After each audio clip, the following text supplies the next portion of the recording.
ପ୍ରଥମେ ପିତାମାତା ଏବଂ ଭାଇ ଭଉଣୀଙ୍କୁ ପ୍ରଣାମ। ଆପଣମାନେ ଜାଣନ୍ତି ପୃଥିବୀର ଆଦିମାନବଙ୍କ ଜାତି ହେଲା ଆଦିମ। ଆଦିମଙ୍କ ନିଜସ୍ୱ ଦେହର ଅନୁଭୂତି ହିଁ ନିଜସ୍ୱ ଧର୍ମ, ନିଜସ୍ୱ ଭାଷାରେ ସାରନା ବା ସାରନା ମଣେକ। ସାରନା ଧର୍ମର ଜାହେର ଅଛି। ଜାହେରର ପ୍ରତୀକ ରୂପ ହେଲା ମଧ୍ୟରେ ଖାଇବା ତିନି ସତ୍ୟ ତିନି ଶାଖା ଶାଳଗଛ ଥାଇ ପୂର୍ବକୁ ଫାଙ୍କା, ସୂଚାଏ ପୂର୍ବ ଗୋଲାର୍ଦ୍ଧ ଦିନ, ପଶ୍ଚିମକୁ ଛାଉଣି, ସୂଚାଏ ପଶ୍ଚିମ ଗୋଲାର୍ଦ୍ଧ ରାତି। ଘରଟି ଅର୍ଥାତ୍ ପୃଥିବୀ ହିଁ ସାରନା ଜାହେର। ଆଦିମଙ୍କ ବିଭିନ୍ନ ପ୍ରକାର ଖାଇବା ସତ୍ୟ ହିଁ ପ୍ରଥମ ଶାଖା ରସ ଚିହ୍ନିତ କରାଗଲା ଜାହେରାୟ ଦେବୀଙ୍କ ପରି ବାରମେଶା କୁକୁଡ଼ା କାଲଟି ଦ୍ୱାରା।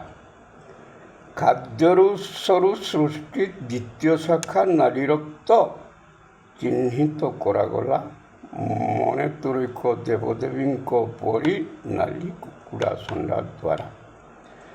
ନାଲି ରକ୍ତରୁ ସୃଷ୍ଟି ତୃତୀୟ ଶାଖା ଧଳା ରକ୍ତ ବା ମାନବର ମଞ୍ଜି ଚିହ୍ନିତ କରାଗଲା ମାରାଙ୍ଗୁରୁ ଦେବଙ୍କ ପରି ଧଳା କୁକୁଡ଼ା ଷଣ୍ଢା ଦ୍ୱାରା।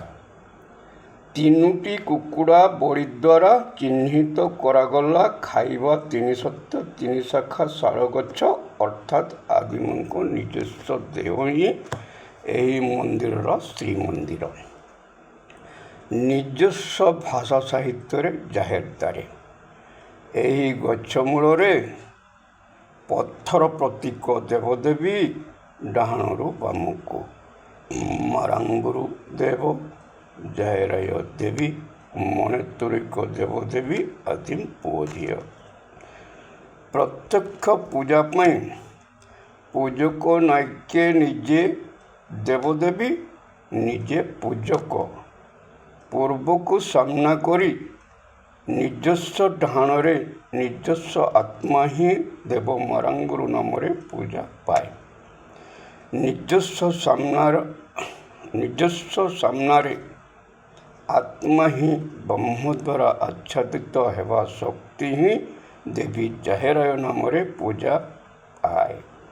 ନିଜସ୍ୱ ବାମରେ ଆତ୍ମା ହିଁ ବ୍ରହ୍ମ ଦ୍ୱାରା ଆଚ୍ଛାଦିତ ହୋଇ ମଣେତୁରିକ ଦେବଦେବୀ ଆଦିମ ଶିଶୁ ପୁଅ ଝିଅଙ୍କ ନାମରେ ପୂଜା ପାଆନ୍ତି। ପୃଥିବୀ ଡାହାଣରୁ ବାମକୁ ଘୂର୍ଣ୍ଣନ। ତେଣୁ ଆଦିମ ପୂଜକ ନାଇକେ ପୃଥିବୀର ପ୍ରଥମ ମାନବ ହୋଇଥିବାରୁ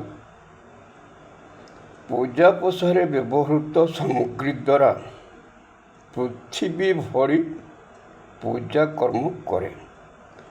ଭିଡ଼ିଓଟିକୁ ଦେଖି ଶୁଣିବା ପରେ ଅଧିକ ଜାଣିବା ପାଇଁ କମେଣ୍ଟ କରନ୍ତୁ ଏବଂ ଅନ୍ୟକୁ ସେୟାର କରନ୍ତୁ।